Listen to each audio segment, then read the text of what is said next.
जैन समाज के उपस्थित सभी महानुभाव और आज के इस प्रसंग में यहाँ पर उमड़ पड़ा जनसागर, सबको मेरा नमस्ते, मेरा प्रणाम।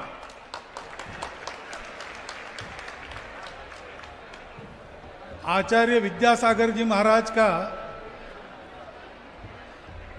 मेरा परिचय पहली बार जबलपुर के पास गाय घाट पर जो स्थान बना है वहां पर हुआ।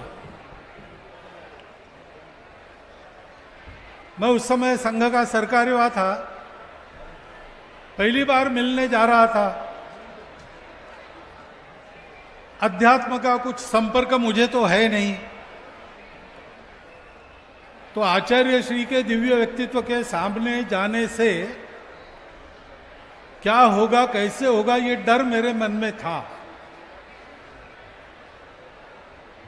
परंतु वहां पर उनकी जो स्नेहमय आत्मीय व्यवहार की झलक देखी, उसके चलते भय भी दूर हो गया और संकोच भी दूर हो गया। बाद में जब जब संभव हुआ, विशेषकर चौमासे के समय या मेरे प्रवास में आसपास कहीं वो पता चलने पर, वो है ऐसा पता चला, तो मैं जाकर मिलता था। और उस समय मुझे ये पता चला कि पूरे देश का मार्गदर्शन वो अपने मन वचन कर्म से कर रहे हैं।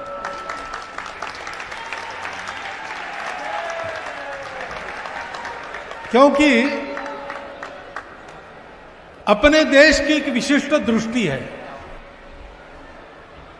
अपने देश की एक विशिष्ट प्रकृति और संस्कृति है, और उसको वही यथार्थ में जान सकता है जो अध्यात्म के साधक हो। आध्यात्मिक स्तर में बहुत ऊंचाई प्राप्त करने के बाद जो सत्य समझ में आता है, उस सत्य पर ही आधारित हमारे देश की प्रकृति, संस्कृति, आकांक्षा है। और आचार्य श्री आध्यात्मिक साधक थे और उस सत्य के बलबूते वो संपूर्ण भारत के साथ एकाकार हुए थे। अपने देश में अनेक मतपंथ संप्रदाय है, धर्म है, वो एक विशिष्ट उपासना को लेकर उनकी तपस्या थी। परंतु सत्य को जानने के बाद यह जब एकाकारिता सध जाती है तो कोई पराया नहीं होता, क्योंकि आदमी ये जान जाता है, जैसा वही बताते थे, कि रास्तों में अंतर है, गंतव्य में और रास्तों पर चलने के तरीके में कोई अंतर नहीं। और इसलिए हम सब लोग एक हैं, लेकिन हम एक कैसे ही जानने के लिए स्व को जानना चाहिए। इसलिए बहुत आग्रह पूर्वक वो कुछ बातें रखते थे। वो कहते थे, भारत को भारत कहो, इंडिया मत कहो।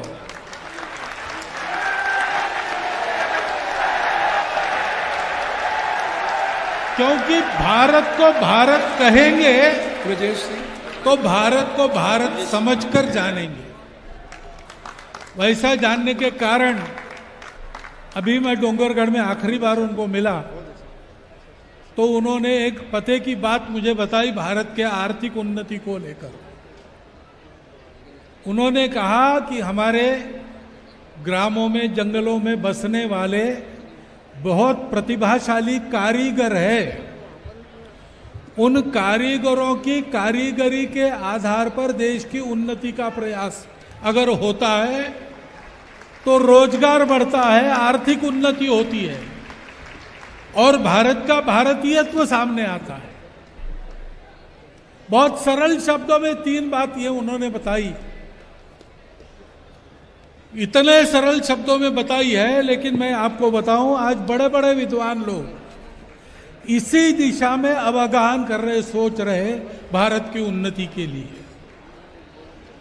और ऐसे वो थे, अजातशत्रु थे, सबके प्रति आत्मीय थे और सत्य पर नित्य अधिष्ठित रहकर और सारी बातें करते थे। इसलिए जो भी उनके पास जाएगा उसके अपने कल्याण की और समस्त विश्व के कल्याण की बात वो आसानी से केवल समझा नहीं सकते थे, करवा सकते थे।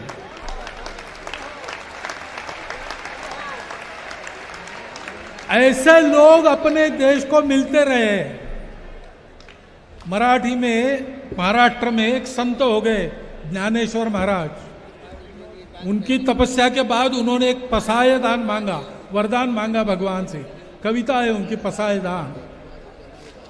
उसमें वो कहते हैं कि जो चंद्रमा जैसे शीतल है लेकिन चंद्रमा जैसा कलंक जिन पर कोई नहीं, सूर्य जैसे तेजस्वी है परंतु सूर्य जैसे तापदायक नहीं है, जो सबके लिए सदा सज्जन है, सबके अपने हैं, ऐसे ईश्वर निष्ठों की मंडली हमको सदा मिलती रहे। विद्यासागर जी महाराज उस मंडली में एक थे।